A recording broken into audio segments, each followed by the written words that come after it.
Bueno, buenas noches. Ante todo, gracias a ustedes por venir en un día tan particular, con lluvia, con paros. El subte me secuestró, no podía salir, era cada estación 10 minutos. Bueno, gracias a APA, que nos dé el espacio, gracias a la editora que está acá presente de Moglia Ediciones, que nos sacó unos libros hermosos que los acabamos de ver. Bueno, vamos a leer fragmentos de nuestros libros, como ya decía en el flyer, y vamos a ver aleatoriamente, y vamos a, así, bien libre, bien sueltas, y nos vamos a divertir. El libro que hoy les traigo se llama Las cosas de fondo. Obtuvo una distinción en el Certamen Internacional de Literatura Sor Juana Inés de la Cruz y fue recientemente editado en México. Consta de 13 cuentos. Bueno, ustedes saben que cada escritor tiene su propio universo, temas que lo atrapan, que lo incitan, que lo convocan y que creo que tiene que ver con sus obsesiones más legítimas. A mí se me impone ahondar en el mundo femenino, en sus incertidumbres, en sus vínculos, en sus debilidades, en sus pasiones. Así que en gran parte mis protagonistas principales son las mujeres y por lo tanto también los hijos, los amantes, los maridos, los padres también como protagonistas esenciales. Mis temas rondan los conflictos amorosos, familiares, la soledad que atrapa y que se quiere soslayar, los efectos del paso del tiempo, la amenaza del paso del tiempo.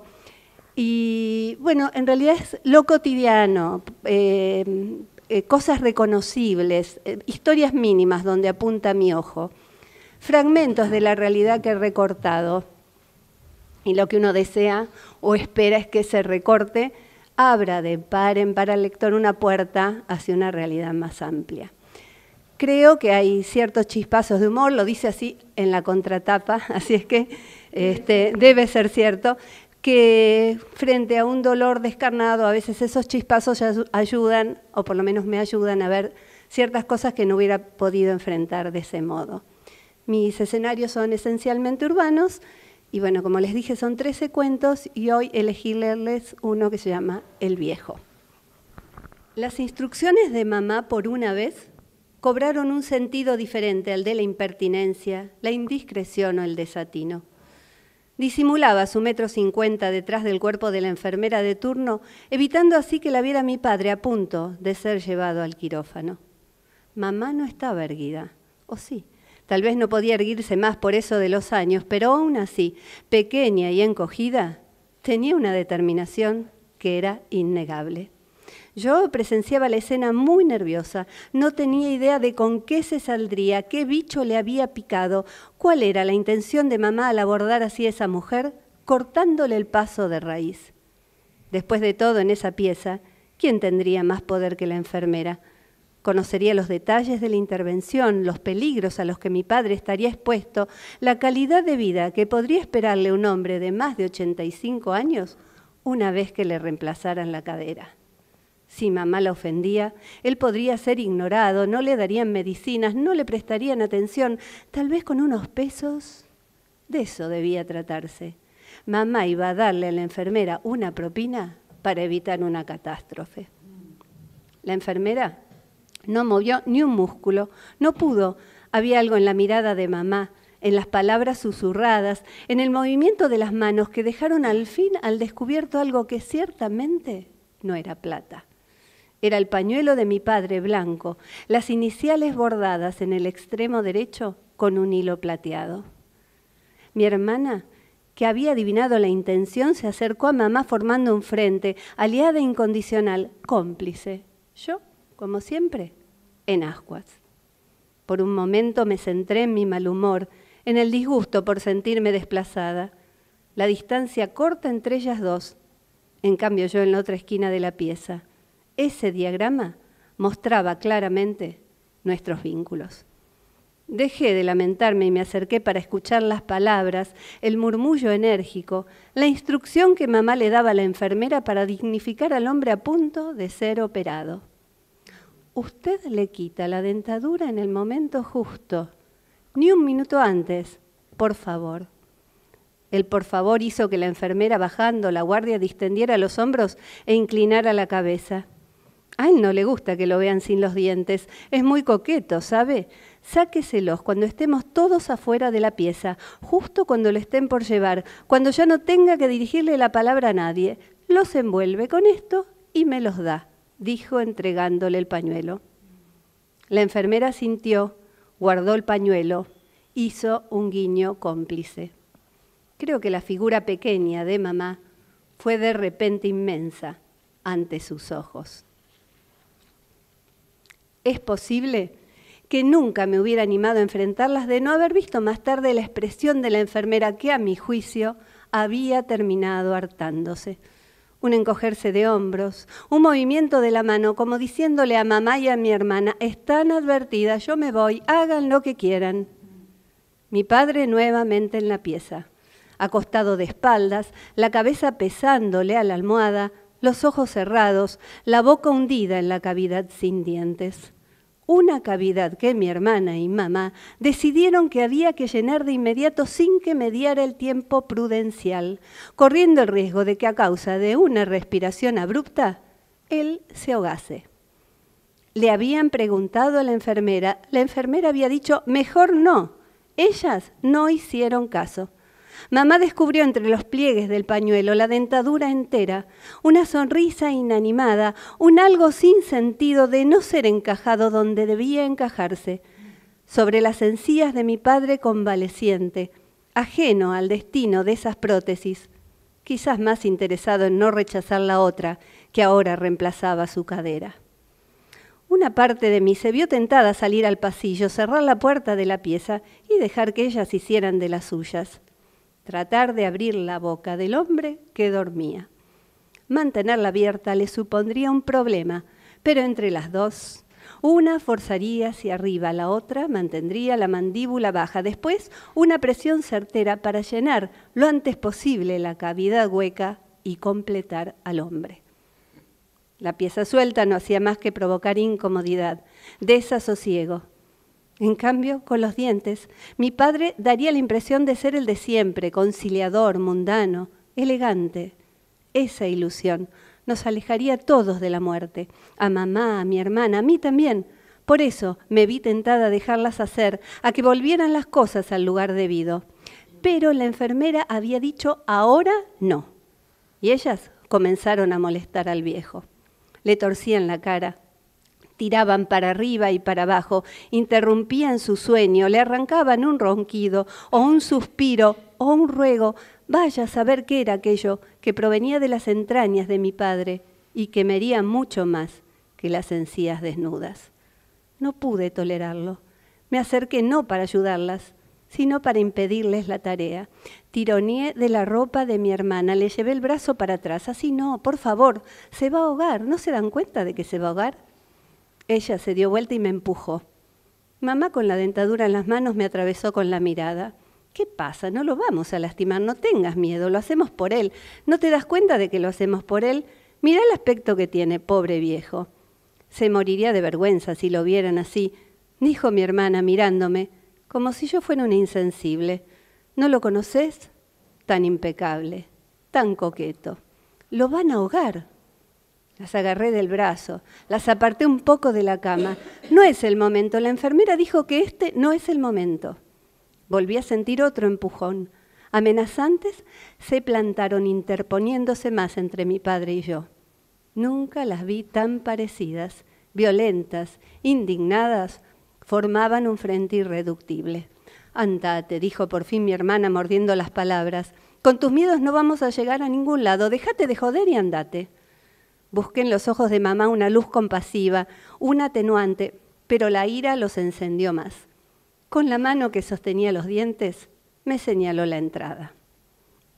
Volvieron sobre el viejo, le abrían la boca, le torcían la cara, forcejeaban. La resistencia de mi padre, la crispación de la boca, la respiración incómoda, la tos, no parecía intimidarlas.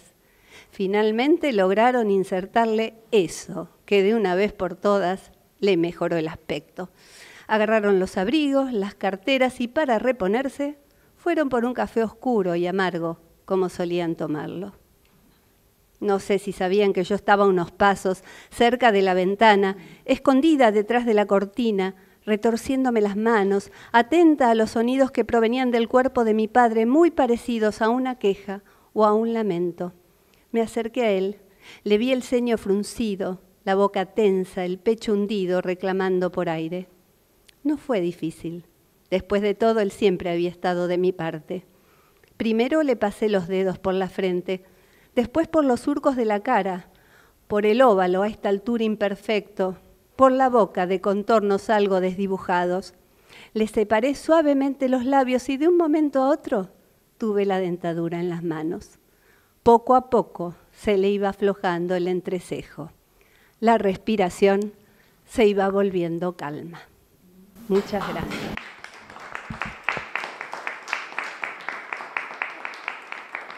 Gracias por estar acá y por venir a compartir la fiesta de la palabra. Bueno, yo, al igual que Liliana, voy a leer algo de mi libro, pero antes también comentarles algo de esta obra, que es la obra que fue premiada. Y en realidad, bueno, lo del premio me llevó a dejar de corregir, fue muy bueno eso, porque la obra tenía ya como 10 años que la venía trabajando. Es mi tercer libro, se llama El río secreto, y en realidad fue un libro que empezó a escribirse después que se vendió la casa de la infancia y de la adolescencia en Tucumán, donde yo nací. Ahora, bueno, hace muchísimo que vivo en Buenos Aires, pero ya sabemos que la infancia y la adolescencia son improntas muy fuertes en la vida del escritor y en la vida del ser humano en general. Y eso fue quedando, y bueno, cuando se vendió esa casa yo empecé a escribir este libro, que al principio apareció de una manera desconexa, como ramalazos de la memoria, fulguraciones, fragmentos, y bueno, tenía mucho placer de escribirlos, y a lo largo de los años, y a propósito después del concurso municipal, cuando lo fui armando y me di cuenta que había una trama, que había una intriga, y que los fragmentos no eran discontinuos, o sea que desde la periferia y casi sin darme cuenta se armó esta novela poética que es El río secreto. Bueno, es un libro que también el premio, bueno, lo dejé intacto así como estaba, porque ya no quería corregir más. Le cambié el título era El vuelo, ahora se llama El río secreto. Y esto del vuelo tiene que ver con un epígrafe que lo quiero comentar. Ya sabemos que los epígrafes en los libros apuntan a una esencialidad del sentido y que no es nada casual el epígrafe que uno elige. Es un epígrafe de un escultor rumano que se llama Brancusi, del siglo XX, y que tiene que ver con la búsqueda de la armonía. El epígrafe dice algo así como: toda la vida he buscado la esencia del vuelo, el vuelo, qué felicidad. Y en realidad lo que apunta es a un estado de plenitud, no una trascendencia mística, sino a un estado de plenitud a partir del ave. Pero lo que hace Brancusi, el escultor, no es esculpir el ave desde el punto de vista físico, sino que esculpe una especie de elipse de bronce que se hunde en el aire y que representa el impulso del vuelo, el anhelo. Y bueno, esta imagen de Brancusi, que la descubrí de casualidad en el Museo Miró en Barcelona, esta imagen de Brancusi fue también génesis de este libro, porque a mí ese elipse de bronce me representó aquello intrínseco al ser humano que es el deseo. Y el tema del deseo, como algo que tenemos que salvaguardar y natural al ser, es base de esta novela. En realidad, en esta novela lo que aparece es el deseo de una puber, de una joven, en medio de una sociedad pacata que ignora o critica o condena el deseo. Y esto me remite a la primera vez que entendí el significado de la palabra hipocresía. El libro tiene mucho que ver con esto y se constituye como novela. Así que bueno, es una novela de la memoria con elementos autobiográficos, pero trabajados en función de este proyecto de buscar una idea de beatitud para el ser humano, pero beatitud en un sentido de una experiencia de vida libre, plena y no sujeta a los convencionalismos. Bueno, esta es un poco la idea de lo que voy a leer y algo más. El premio que obtuvo en el 2015 también me sorprendió porque es una obra que yo no sabía si encuadrarla en el género lírico o en el género narrativo, porque hay una multiplicidad de géneros que vos me comentaste, eso, Irmita. Hay fragmentos que son totalmente líricos, poemáticos, hay fragmentos que son narrativos y hay algo de teatral también y de grotesco. Por ejemplo, la figura de la madre está contada como en clave de grotesco, como si fuera una escena teatral, y tiene un nombre que es el de la señora Pirimpimpollo, para decirles algo. O sea que, por eso digo que el lirismo de esta obra tiene sus disonancias, tiene sus cortes, pero bueno, la obra se generó así, con esta fluencia alternada, con disonancias, pero vino con una voz auténtica. No viene al caso, que no me voy a comparar con García Márquez, pero sí hay un recuerdo que García Márquez dice que que él escribió 100 años de soledad, cuando le pareció escuchar la voz de su abuela cuando le contaba los cuentos.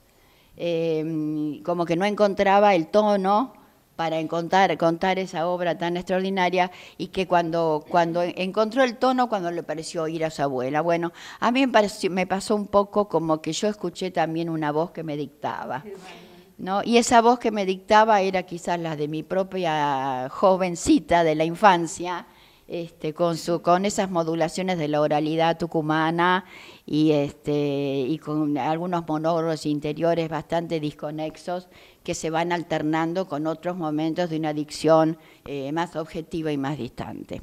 Así que bueno, que lo que van a escuchar es disímil, tiene que ver con todo esto que les estoy diciendo y bueno, aquí vamos.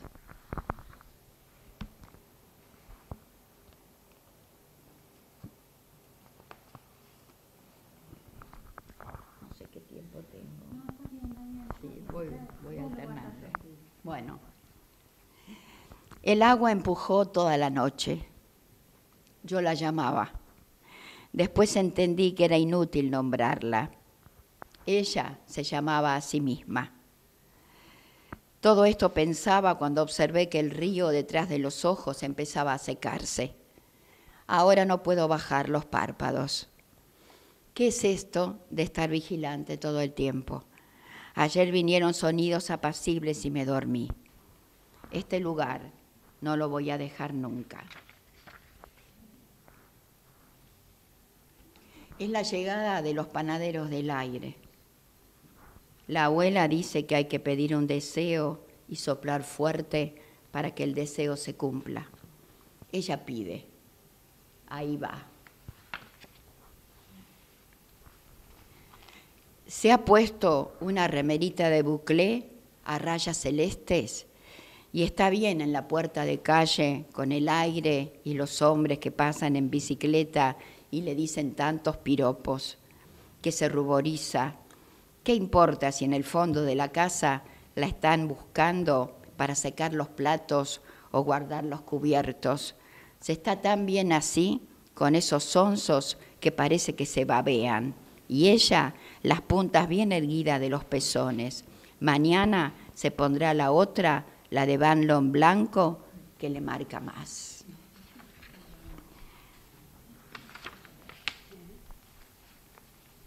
Después de muchas vueltas en la bicicleta, finalmente se asomó a una de las ventanas sobre el muro del colegio. La luz intensa de la siesta iluminó los cuerpos. No se atreve a decírselo a nadie y no puede dejar de pensar. Por el espejo grande de la habitación también espió a sus padres. Ahora ella sabe. El hermano no le sacó la mirada de encima en el baile de la escuela. Ella bailaba con el chango, mejilla a mejilla. Algo le subía desde abajo hasta el pecho, sudaba. Siempre admiró a la diosa del jardín, una Venus de yeso con brazos, no como la del comedor de lujo de marfil, finísima, pero mutilada. Por las noches piensa en ella. El marido le cortó los brazos y la arrojó al mar. Le contó la Mercedes, que parecía conocer la leyenda de la Venus de Milo. Por puta. ¿Puta? Sí, la que se abre de piernas a cualquiera. No sé si lo dije. Esta es una historia que debería estar fuera del mundo. No pájaro de suaves alas. Cuervo sobrevolando el ancho espacio del comedor de lujo. Las cortinas de voile moviéndose al viento en escenario imperial bizarro, triste. ¿Qué importa la luz temprana? Los reverberos de esa luz. Pequeñas lagartijas escarban en lo oscuro. El viento es implacable con las mariposas de clausura. Corazón, corazoncito, o casa de los pájaros. Bueno, leo 2 fragmentos más. ¿Sí?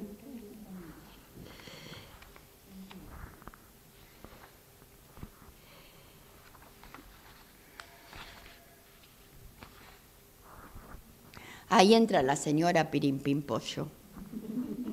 Le preocupa que la niña vaya abrigada a la escuela, el delantal bien planchado, la manga de la camiseta para adentro, único momento del día que la toca, después la despedirá para hacer su siesta. A la noche, la señora tiene teatro. Repetirá el saludo con el beso sirupítico de siempre, muy emperifollada. A su lado el señor doctor en riguroso traje negro de alpaca. En la vereda ya está estacionado el Chevrolet 62, vidrios con sistema automático. Cuando se alejen, el perfume de ambos ascenderá por el aire de la casa y quedará flotando un buen rato. ¿Es posible que la joven en esa velada juegue al linchera o al policía y al ladrón con la Antonia y la Elsa, que a veces se queda? De los hermanos participa el mayor, a la menor la acuestan temprano. El sueño la vencerá alrededor de las 12:30.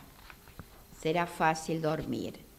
Tal vez no moje las sábanas esta vez y se ahorre secarlas en la terraza en plena madrugada mientras la familia descansa. El alma, ¿qué conjura? La maestra pronunció la palabra destino esa mañana en la escuela y ella pensó en su familia y en el desorden de las baratijas del bazar. Se quedó pensando en esa palabra. Le gustan las palabras. Cuando sea grande va a escribir. Las palabras son como personas, laten. Finas astillas hieren la pulpa del verano. El techo del comedor de lujo gotea. Antonia ha puesto un balde y el padre ha subido a la terraza para encontrar el origen. ¿Qué origen? No hay origen. Hay un agua que corre y no cesa. Las gotas son cada vez más anchas y la casa hace música de goterones. El balde en el centro como un dios indiferente. Termino ahora con esto. La chica de la remerita de buclé entra en la casa. Ha dejado el portón abierto. La ciudad ha crecido mucho y cada vez hay más ruido últimamente. Se ha sentado en el banco de piedra debajo de la Santa Rita. Lejos de la cautela, escribe. Ella escribe: casi sin que nos demos cuenta, la brisa arrastra un sombrerito, lleva cintas de raso, llega al jardín y se posa justo debajo de la Santa Rita, toda florecida, toda florecida. Bueno, gracias. Bueno, lo mío es una novela, mi tercera novela. La primera novela, la novela para mí es el laboratorio en narrativa, o sea, los cuentos van surgiendo y no me planteo tanto hacia dónde voy. El desafío en narrativa, pues la poesía es laboratorio todo el tiempo, es porque me da más tiempo. La novela es algo que hay que preparar, que lleva más de un momento, años y demás. Entonces, ahí es donde yo voy trazando una búsqueda y voy persiguiendo algo. Mi primera novela, yo me había propuesto combinar el lirismo con el humor, la parodia y hasta el kitsch. Y bueno, fue una novela bastante, digamos, tradicional en el armado, y el desafío estaba en ese juego. La segunda novela, totalmente diferente, era una novela de atmósfera, y el desafío fue construir un espacio, que era el espacio del Monte Misionero, que saliera de la tradición de Quiroga. Es decir, que se escapara del realismo, porque eso ya había sido hecho. Y además el desafío era salir de la ciudad, porque igual que Liliana, igual que Marta, yo trabajo con una prosa interior, de puertas adentro, y en donde aparece, es una ciudad, pero aparece la ciudad rodeando la casa y no mucho más allá. En esta tercera novela yo me había propuesto, porque presenté una beca al fondo y la obtuve, y había una serie de objetivos. Yo me propongo, le dije a la beca, a la gente ¿cómo se llama? Al jurado, trabajar culturalmente la mirada sobre Buenos Aires en relación con las provincias. Bueno, la escritura se fue planteando. La ciudad sí es, en esta novela, que es la que voy a leer ahora, un espacio muy importante. Trabajo los espacios. El espacio de la ciudad es tan importante que casi es un personaje, digamos, ¿no? Y lo que me había propuesto es trabajar una línea argumental bastante edípica, bastante clásica y con una intriga fuerte. Esa era la propuesta.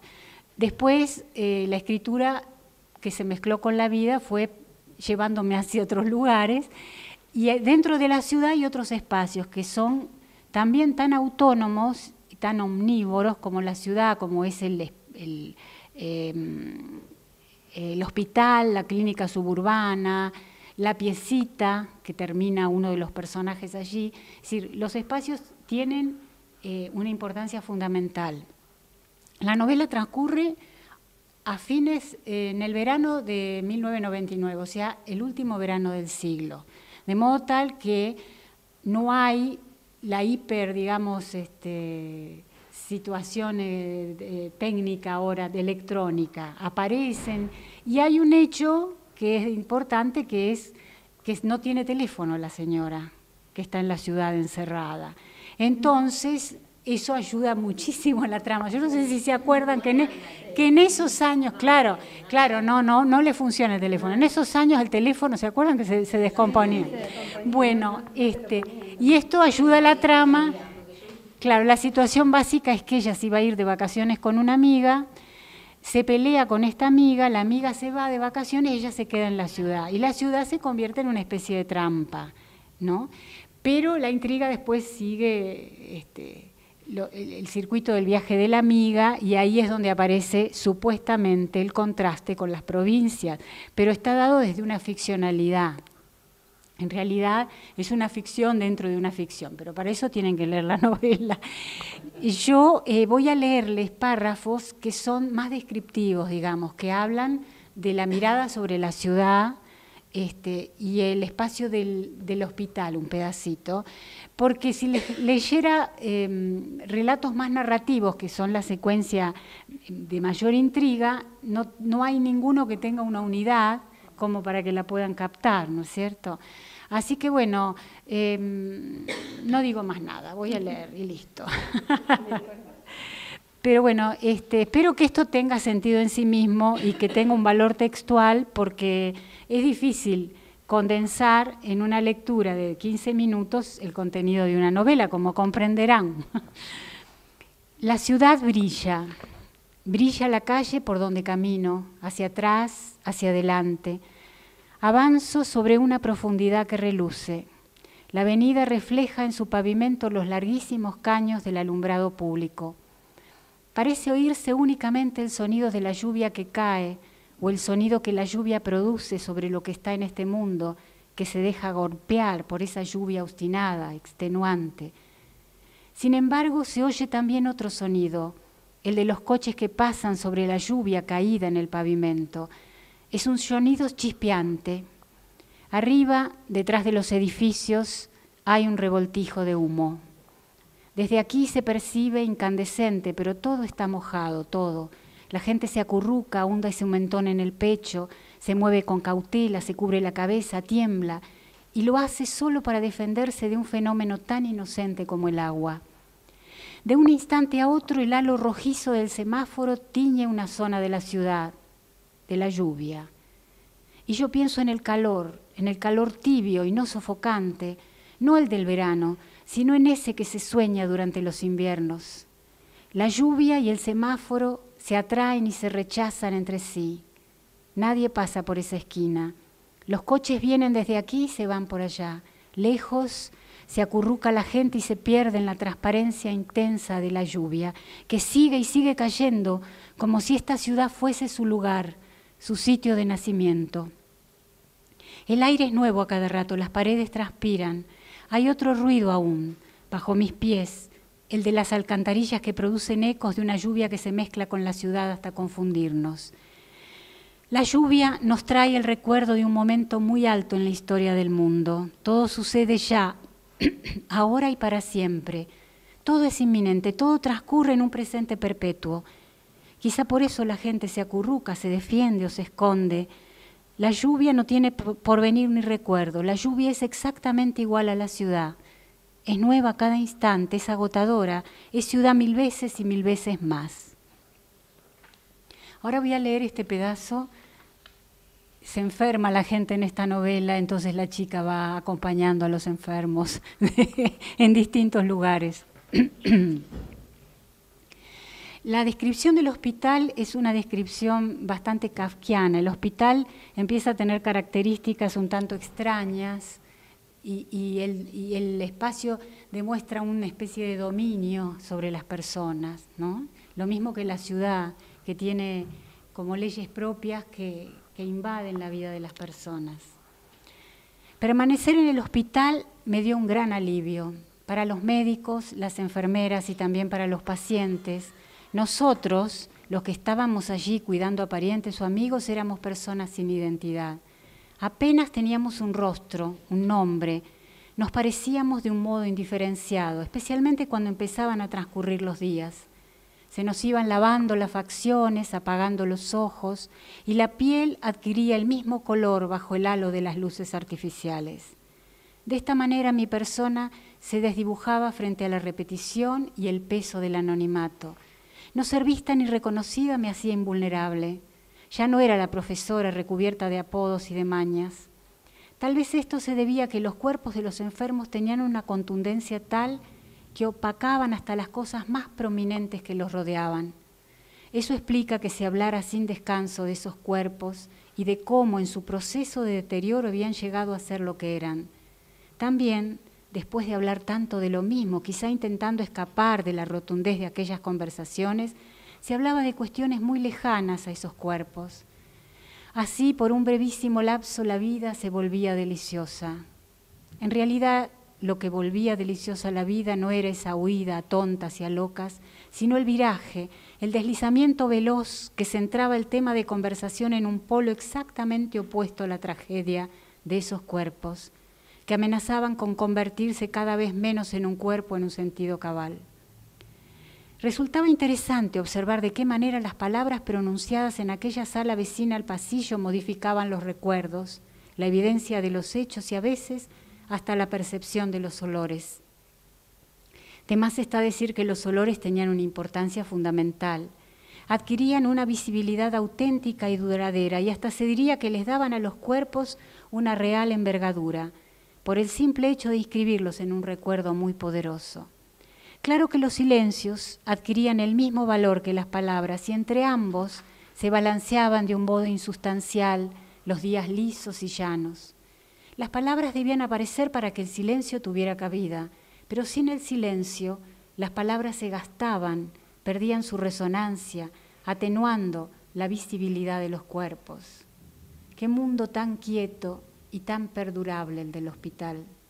Era un purgatorio entre la vida y la muerte que nos iba ablandando los huesos. Era un sitio donde el mundo quedaba vaciado de mundo. Qué extraño.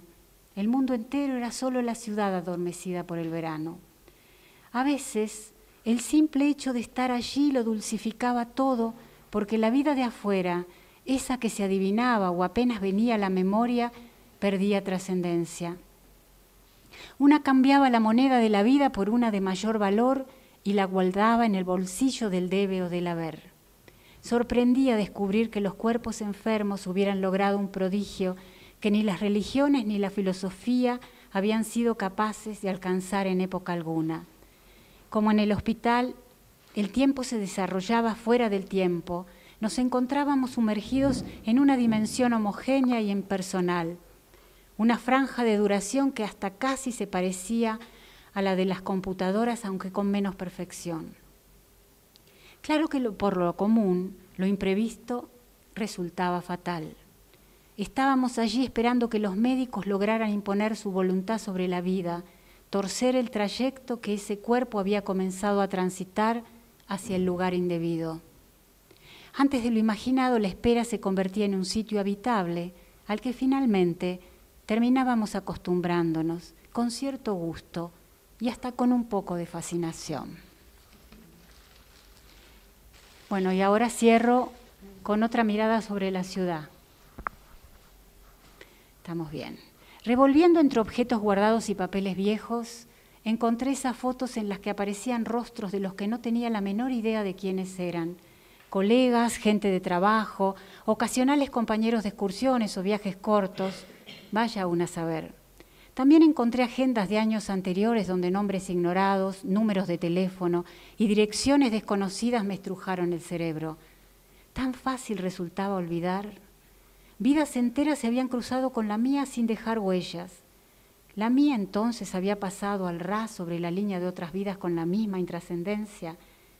Mi abuelo, mucho después de haber abandonado su pueblito fronterizo con la vaca y la nieve en Italia, mucho después incluso de haber sumado su grano de arena de inmigrante trabajador para que las ciudades continuaran creciendo, hubiera dicho que cosas como estas solo ocurren en las grandes ciudades. Pensé que mi abuelo y yo, y todos nosotros, le habíamos dado de comer a la ciudad como si alimentáramos un monstruo que no bien hubiese crecido lo suficiente iba a devorarnos con la sencilla estratagema de hacernos desaparecer. Ahora, sin embargo, todos se habían ido. El verano los había echado fuera del cuadrilátero. La ciudad se había transformado en una construcción descomunal que por más que aumentara mi altura, trepándome una bicicleta, me empequeñecía y me empequeñecía sin cesar. Pero la ciudad siempre había estado, había habido gente por todas partes. ¿Dónde estaba esa gente ahora? Sin duda se habían ido los habitantes acaudalados a las playas o al otro lado del mar. Y al irse habían arrasado a un contingente de hambrientos y zaparrastrosos. Miraba y la gente solo surgía en mi memoria, diluyéndose en una lejanía que se mezclaba con las películas de Hollywood o los documentales de la televisión. Tomé la bicicleta, me alejé de mi barrio. A medida que pedaleaba tuve la sensación de ir zambulléndome en un tiempo que se desmoronaba hacia atrás. En un espacio ubicado entre la ciudad y mi memoria comenzó a presentarse la gente. La misma gente que he estado respirando siempre allí, a un paso, delante de los ojos de cualquiera. Gente sola que camina por la calle meneando las manos al viento. Gente que vende cosas, innumerable variedad de cosas que se guardan en las alacenas de la cocina o en cajones profundos que jamás se abren.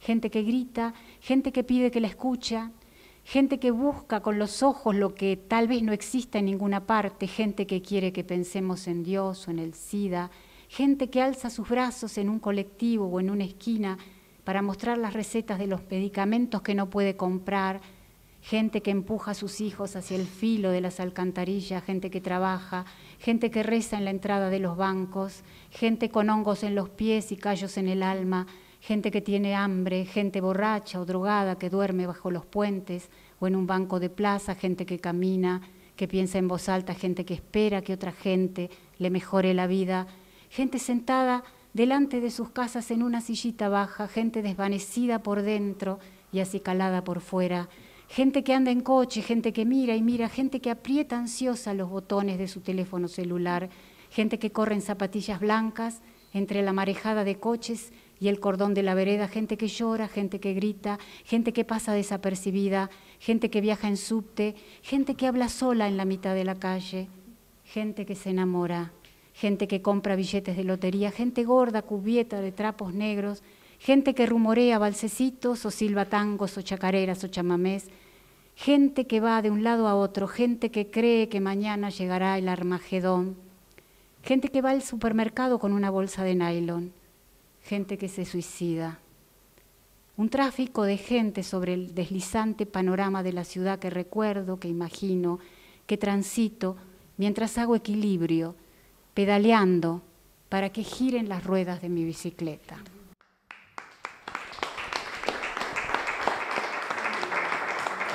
Bueno, yo soy narrador, cuentista, novelista. Vivo en un pueblito muy chiquito donde nací, me crié, allí vivo con mi mujer, ahí nacieron nuestros hijos. Está en Corrientes, frente al Brasil. Cuando recibí la propuesta de editar este libro, traté de lo que se me ocurrió. Escuché a una actriz que decía que de las zonas grises de la vida donde salen las mejores historias. Había escuchado o leído hacía poco tiempo y me gustó eso, ¿no? Entonces dije, bueno, voy a buscar, voy a verificarlo con mis textos inéditos si es más o menos así, si hay historias que me gusten, que generalmente son muy pocas las historias que me gustan de lo que yo escribo después de escribirlas, y sobre todo mucho tiempo después de escribirlas. Y tengo mucho material inédito, entonces digo, vamos a verificar lo que dice esta mujer. Y bueno, y salieron algunos textos que tienen ese común denominador y que me gustaron más o menos, algunos, otros menos. Y reuní 3 novelas cortas y 3 cuentos. Uno prácticamente no es un cuento, es un esbozo de cuento, que es un homenaje a un amigo muerto, y contrasta un poco con textos más largos, ¿no? Entonces yo elegí un cuento para leer acá, donde trato de mostrar las distintas formas del mal colectivo, que es una de las cosas que siempre me sedujo literariamente, ¿no? Como cuando el mal encarna en una sociedad, en una comunidad, en un pueblo, en una nación. Y eso me atrajo siempre, y traté de reunir esas formas disímiles, distintas del mal en el tiempo, en la historia, el nazismo, la represión acá, el mal en las calles de los chicos neonazis hoy. Y salió un cuentito que se llama Domingo con Lagarto en Avenida Costanera, que es el primero del libro, que les voy a leer. Te decís que debés perdonarlos, que son unos pibes y no sabían lo que hacían. Querés prender un cigarrillo, fumar y esperar que aclare, pensás, sería lo mejor. Respirás hondo. Quien te vea te creerá un borracho que se tiró a dormir en las baldosas. Y sí, lagarto, el amanecer tal vez te salvaría, pero falta un buen rato para que amanezca. Aquí en la costanera este amanecer será una fiesta. El río bajará marrón y espeso, lleno de remolinos, ya como impaciente por el calor. Habrá poca pesca, por lo cual no se verán lanchas ni canoas navegando, solo algunos fanáticos queriendo consolarse con mojarras y bagrecitos en la orilla. Habrá poca gente. Los árboles ruidosos de chicharras, ni bien se encienda con el sol ese paisaje, cobijarán bajo sus copas algunos trasnochadores, de los cuales casi todos habrán abandonado sus bancos al llegar los barrenderos. No, hoy domingo no vienen los barrenderos, los del footing sí aparecerán temprano, pero pasarán sin fijarse en vos, concentrados en dar por cumplido su ejercicio cuando empiece la quemazón. Al crecer el rumor de los coches en el asfalto, la vereda estará desierta. Hasta los gatos que la crucen hacia el olor del río andarán a los saltos, como para no achicharrarse. ¿Estarás aquí a esa hora? Cerrás los ojos. Un gato viene y te olisquea entre las moscas brillantes de sol. Se anima y te salta encima. Te lame el navajazo, saborea tu sangre. Llamará a otros gatos y entre todos esos bichos hambrientos no dejarán más que tu esqueleto. Eso recogerán los policías, un esqueleto pulido por los gatos vagabundos. Abrís los ojos, te ordenás resistir a la imaginación, aferrarte a la realidad. Distinguís las estrellas, todavía siguen en una oscuridad apenas azul. Probás a enderezarte, un dolor terrible te explota en un costado, se te crispa la cara, la punzada demora un minuto largo en aflojar. Te despacharon, lagarto. Esos pendejos te despacharon. Casi no te queda hueso sano y la navaja penetró hasta el mango, justo en el hígado. Para peor, el ángel te agujereó con ganas, revolvió sin asco. Tipo jodido el ángel. ¿Quién iba a esperar de él un acto semejante? Te preguntás todavía. Tan respetuoso con vos, el que parecía admirarte más. Le encantaba escuchar tus relatos. Bueno, a los 5 les encantaba. Te los pedían. Aquello sí que fue bueno, aquello sí que valió la pena, te decían. Pero el ángel era el que mostraba mayor entusiasmo. A veces te causaba gracia su expresión mientras hablabas, su cara granujienta y pálida con la boca floja y la mirada ansiosa. Un chico frente a su ídolo del fútbol o de la tele exageraba solo por mantener aquel gesto en él, inventabas detalles para excitarlo. Los simulacros de fuga eran los relatos que prefería, ¿te acordás? Una noche por aquí nomás, no, unas cuadras más allá en el puerto, mientras contabas por enésima vez no sé qué matanza, Marcus, repleto de cerveza, comenzó a bromear. ¿Y cómo rajaban los zurdos, lagarto? Así, así, así, y echó a correr tambaleándose y se arrojó al suelo y se puso a patalear como electrizado por las ametralladoras. Y cuando narrabas el momento en que remataste a algunos, se arrodilló y temblaba con las manos juntas, como si implorase a la luna, haciendo morisquetas. Y luego volvió a caer tendido y a revolcarse y a patalear. Repitió 2 o 3 veces la payasada, hasta que el ángel se levantó, fue y los amarrió, gritándole que se dejara de boludear, que vos contabas algo serio y todos debían escucharte con seriedad. Pero no solo el ángel se ensañó con vos, lagarto, Rambo, Marcus, el Cuervo y Rocky. También te lastimaron con ganas. Que hayan usado sus cadenas en lugar de sus navajas no cambia las cosas. ¡Qué furia, Dios mío! ¡Qué furia! Insaciables. Si no fuera tan terrible el estado en que te dejaron, causaría gracia lo que unos minutos antes te dijo el Cuervo. Me refiero al principio de la discusión. Ustedes hicieron aquello por cobardes, por no animarse a desobedecer las órdenes, o por puro gusto, lagarto, te dijo. Por cobardes o por bárbaros, por enfermos de la cabeza. En todo lo que usted nos contó no aparece nadie que actuara por un ideal, y a nosotros nos mueven los ideales. Repetía las frases con que Herr Petunias te había sentenciado. ¿Acaso dudás de que Herr Petunias decidió tu suerte? No digo que ordenara este desastre. Con esos chicos él no necesita usar órdenes explícitas. Le bastó con aconsejarles que se apartaran de vos porque tu amistad no les resultaba conveniente ni coherente. Coherente. Sí. ¿Te sorprende la palabra coherente?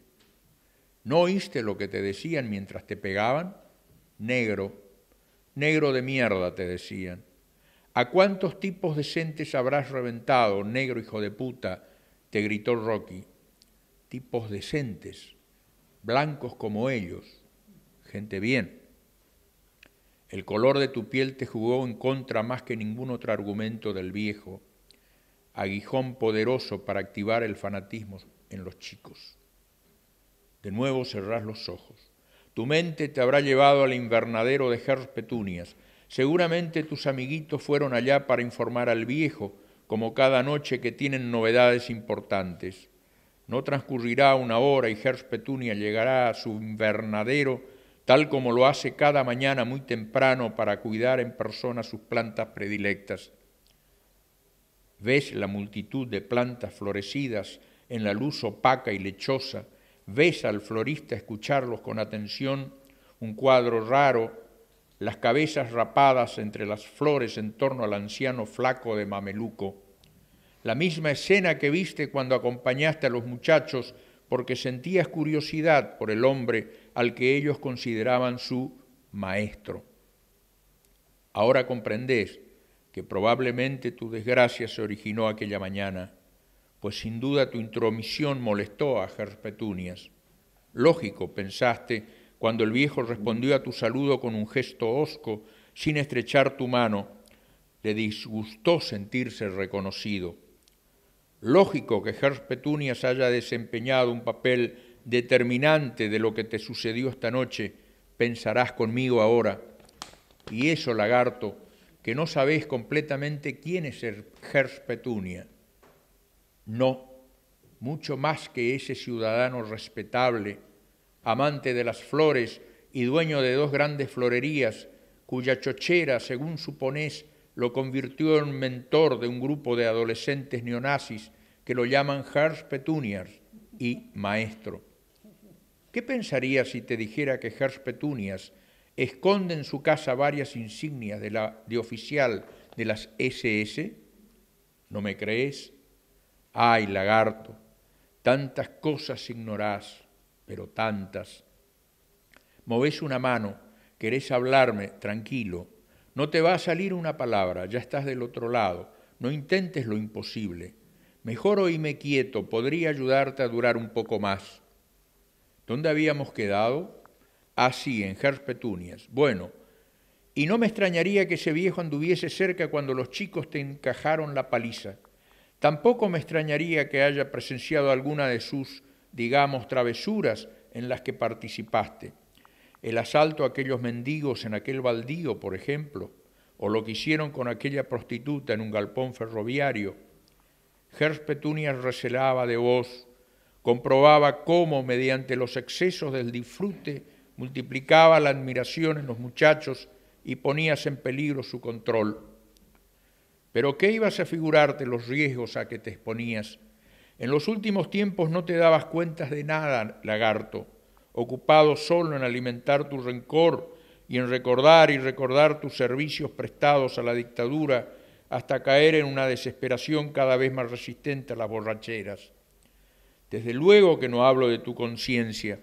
Jamás pretendería que sufrieras sentimientos de culpa, pero el odio suele causar tanta desesperación y así tanto daño a la lucidez como los peores remordimientos, y tu odio contra el mundo resultaba demasiado y naturalmente que el alcohol aumentaba tu ceguera.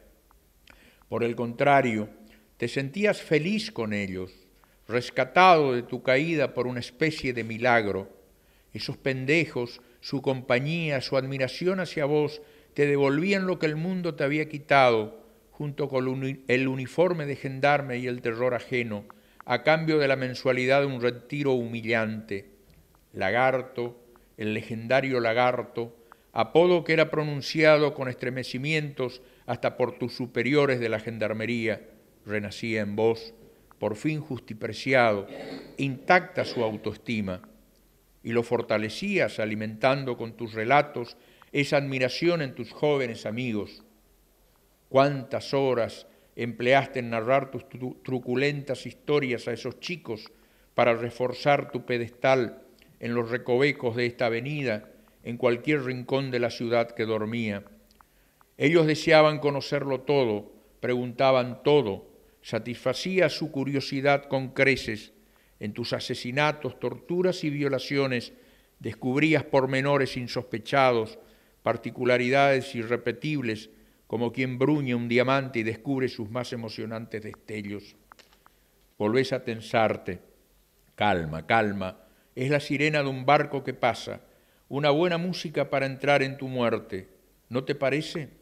Lúgubre como toda tu existencia, una música que niega la fiesta de la mañana, una música que niega la fuerza del río, los pájaros en bandadas sobre el agua, el canto de las chicharras, el verde resplandeciente, las infinitas manifestaciones de la vida que se producirán en torno a tu cadáver dentro de un rato y que continuarán produciéndose cuando tu último rastro se haya borrado de estas baldosas y aun cuando la tierra haya disuelto todos tus huesos y aun cuando la humanidad ya no tiembla al recordar los horrores con los que Gers Petunias y vos colaboraron. Una obstinación inútil la muerte, Lagarto. Pese a las engañosas apariencias, la vida siempre gana la partida.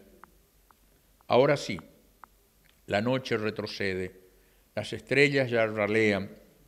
El ángel, Rambo, Marcus, el cuervo y Rocky habrán llegado al invernadero, aguardarán al viejo junto al portón, todavía burlándose de vos. El negro, dirán, el tape roñoso. El único que nos ríe es el ángel, permanece ensimismado y altivo y por instantes saca y acaricia su navaja grabada con la esvástica. Todavía recibe homenajes por el navajazo.